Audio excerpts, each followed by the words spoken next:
In the past 40-45 days, we've been facing the hike in diesel. You know, most of these fishing companies, they go to the high sea with diesel. On a daily basis, you have a vessel that is consuming 2,500 liters of diesel per day. And when they have to come back, those costs will go on the products they are landing with, which is the fish. Things very expensive now. Even the rice we used to get about 20-something thousand now, it's up to 35,000 now, going to 40,000. So many customers, they have been complaining. If they come, they can't buy the goods, they say, that is not my budget. So we are stranded in this market. There's no customer anymore because our things is very expensive. And what the federal government to do is, at least the old price we are in before is more better than now. So at least they can reduce the price of the goods so they can be able for customers to buy. If you buy something for, like, let's say 5,000, maybe a cup, now it will be like half cup. So things are really bad, like the prices of things have really skyrocketed. All right, so, well, quite a grim picture painted, but we have with us in the studio, Jibrin Mohammed, Head Supply Logistics, Mile 12 International Market. Thank you so much for coming on the program today. Good morning, Mr. Lady. Good morning. So, well, inflation was already a problem, you know, before the war in Ukraine started, and that has even stoked, you know, inflation more globally. You know, but before you, what is impacting prices more in Nigeria? Good morning. The issue of hike of food price, which has been norms in the country since December last year, it's been a growing issue which has affected mostly all commodities in the country, which is due to the increase of fuel price, which is something that is uncontrollable in the nation as taken right now. And also, we have issues of headers clashes, the farmers clashes as well, which has caused a very major problem in issue of supply of foodstuffs in the market. Quite interesting, but you know, you're a player, you know, in that market. You're part of the team. You know, can you paint a picture of what it's really like, you know, in the market for you? Yeah, in the market, there's a control system. We initiate actually a program, a system in which we're trying to curb this issue of scarcity and insecurity due to the due to the high cost of food. So we place a system in which that in every nook and cranny of the nation where farmers are, we try to extend our support to them in terms of transportation, which is one of the major problems they are facing, because bringing food down to the south or to any other part of the country is a major problem farmers are facing, because we have a subsidy, we have our own trucks that we use to supply food down to the south here, which at least has reduced drastically to about 30% when it comes to issue of transportation. So with that, at least we've done something better, and kudos to the chairman of the market, which I think he sacrificed over like 15 trailers, which bring foodstuffs to the markets almost weekly. So we do partner also with other third parties, which when they come in, we try and subsidize to traders as well. Okay, if in times of trader needs to pay a high amount of money, there's a tax that they do pay, so the market also cover for that aspect as well. So when it comes to, you know, tax on traders in the market, they're getting, you know, some relief. Yeah, definitely they are. Okay. Especially when it comes to issue of payoff, when it comes to after delivery of their product to the market. We in the supply section, we go and monitor all these products. When we monitor them, we find out that when the marketers complain, while the customers come to the market, they complain of everything is expensive. So we sat down and we make some analysis. Okay, if we have collecting taxes from the marketers and also revenues from the trucks coming into the market, what can we do to subsidize the market price from the farmers and to the dealers also?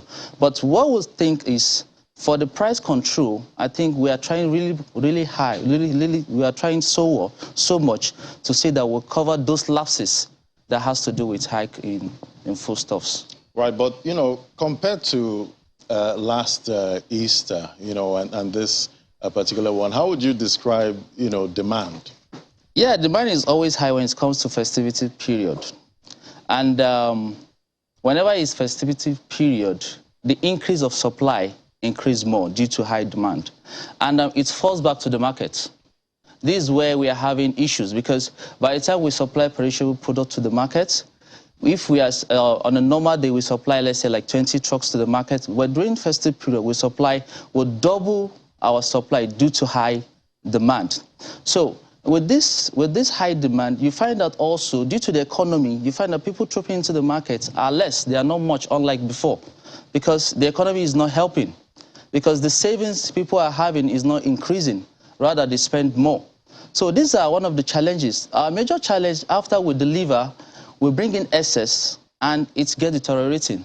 This is one of the problems we are also facing as well. So this thing deteriorates. How can we be able to cope this problem? Is one of our major problems that we are facing, and we're trying to look for a way to solve that problem. That's an issue of storage. Issue of storage, yes. What kind of you know, conversations are you having, you know, regarding, you know, getting more storage, you know, facilities so that these foods don't go bad, you know, if you don't make the sale, you know, in due time? Yes. You see, what we are producing mostly are perishables. These are where we're having problem from. And when it's come to issue of cash crops, such as arable products, such as maize and corn and all of that, we're having problem as well. For instance, the perishable products, whenever they've been harvested, the only thing you can do, you just need to take them to the market and sell. This is the traditional way. This is what we have been doing. Okay, which system can we bring in? Which method can we bring in to stop this wastage? It's two methods. It's either by preservation, which is through drying, or preservation through cold system. This is a very huge capital that an individual cannot do. The stakeholders in the market won't have that capacity to do. Though we've implemented about, let's say, 20 to 50 feet cold room, but it can't contain nothing less than 2 trailers. This is a place that we can, in a week, you find that we are wasting product up to like 4 to 5 trailers, getting to about 300 metric tons. So how can we be able to get this product down to the market, down to the farms? And also, this has to do right from the point of, from the farm to the point of delivery. Why coming also? Some of the trucks we are using are refrigerated trucks for the perishables. So we need refrigerated trucks that can be able to preserve these products directly from the farm, directly to the warehousing, which there's a system which the chairman is bringing in right now that has to do with the cold chain system. But it's not something that's going to be very big. It's something that's going to be small because it's actually capital intensive. By the time I want to preserve my tomato, I want to preserve my pepper, there are some products that you can't preserve. Rather, you preserve them through drying. Okay, these are some things that we also need to bring to the market. People should get used to dry perishables as well. They are also good. They are as good as using fresh. But not actually have good, high quality like the fresh, but they are as good as.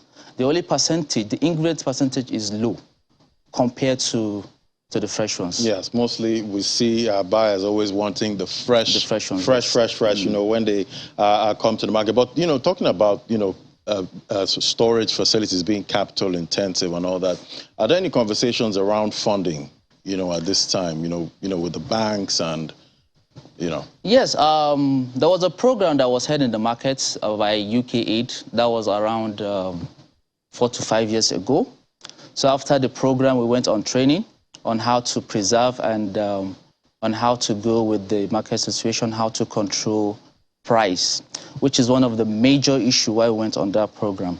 After having the training, we were taught on how to control pricing from beginning of the year to the end of the year. How can we do that? We need interventions. And some of these interventions that we need has to come in through the government. But can the government do all? There are some organizations also that need to come in and support. They channel their attention to the wrong direction. There are stakeholders in the market. We have dealers in the market. we have farmers in the market, we have people that are used to these perishable stuffs. They are stakeholders that they are to meet.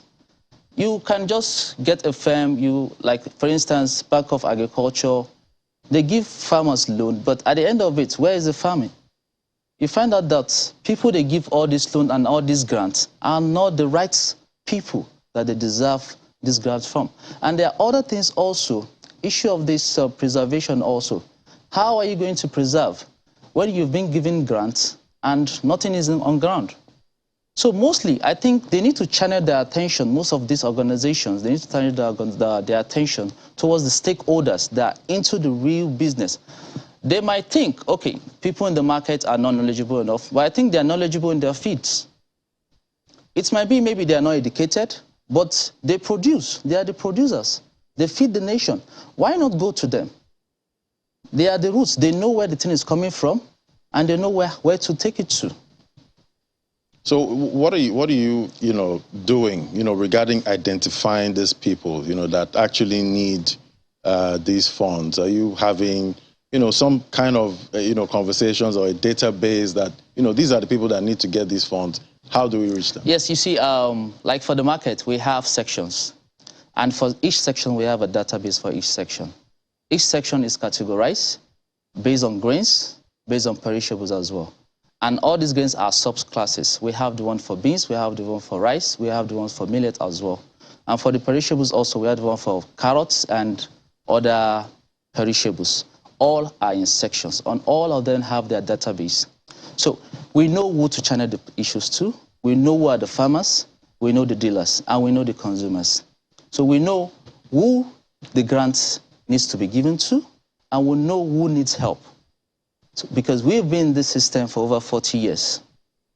So I just came in recently, and our parents have been there for over 40 years, and the chairman also has been there for over 30 years. So I believe there's a very vast experience when it comes in terms of production, agro-food in the market. So they can do well, and they can extend more than giving other people that are not in the feed or they are not into the business grants. I think it's better you should look at the stakeholders in the market. The stakeholders, right. But, supply chain issues have, been going on, globally.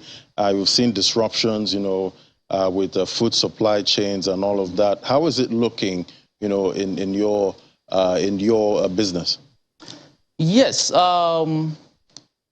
it's affecting.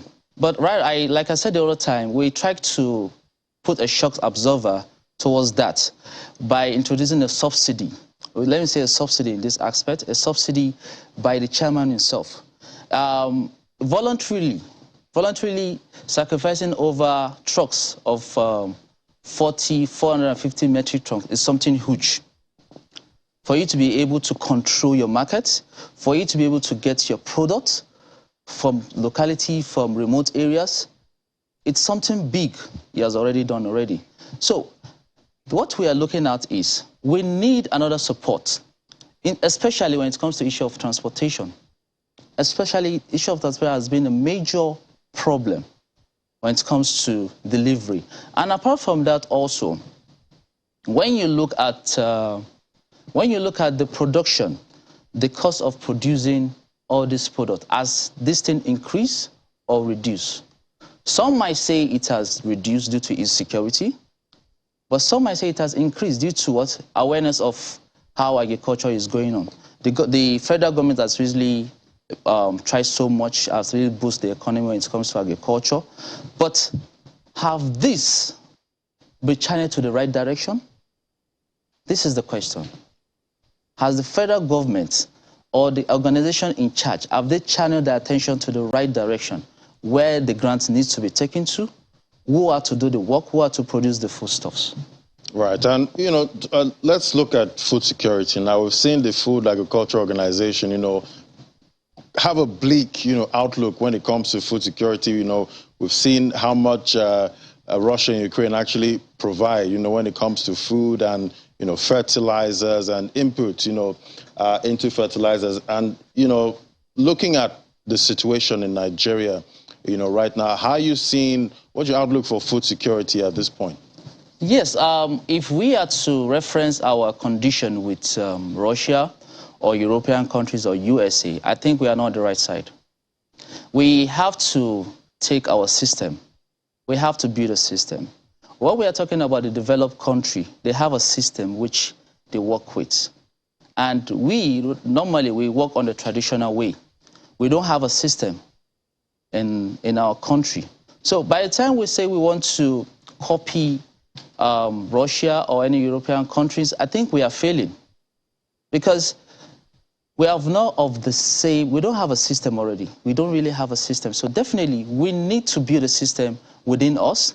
And apart from that also, which is a major problem when it comes to issue of production or impact due to the rising of this crisis and all of that, food security, we actually, where we have our major challenges is issue of importation of herbicides. We have, what we actually need for production of foodstuffs are three major products: the farm, the fertilizer, and the herbicides. We have the farm. We have, I think Nigeria is almost like the 9th nation in the world which have an arable farm for farming, which I think we produce and we supply to neighboring countries. I particularly go to Benin Republic, go to Ghana, and go to Cameroon. We supply products to all these neighboring countries from Lagos, not from the north. And from the north also extend their tentacles to other neighboring countries, Niger and Chad as well. So I think Nigeria has the capacity. The issue of food security needs to be controlled by we. We shouldn't reference our issue with the European countries or the developed country. It's something we can tackle if only we can produce the herbicides, which is a major problem, because we are producing fertilizers now. And another issue, again, we are having price controlling as well.